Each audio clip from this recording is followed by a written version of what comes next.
नमस्कार मित्रांनो, आपल्या 47व्या मिनी व्लॉगमध्ये सगळ्यांचं स्वागत. द्रोणागिरी स्टेशनला एकदम स्विमिंग पूल झालाय.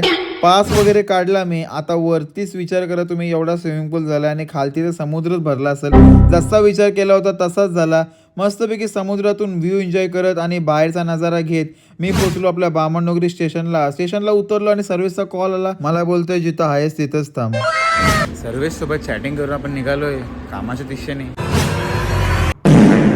आज आईने टाकले होत्या मटकीच्या भाजीमध्ये फणसाच्या गऱ्यांच्या बिया आणि एकच नंबर अशी भाजी लागली होती. त्याच्यानंतर पिला आपला स्मूथ नीट ऐका काय बोलतोय. एवढ्या भर पावसात वडापावली ताई दादा बघा कशी मेहनत करतात. मग आपण पण थोडीशी खायची मेहनत करू. काहीच खतरनाक असा पाऊस लागलाय. पनवेल मध्ये तर पूर आलाय.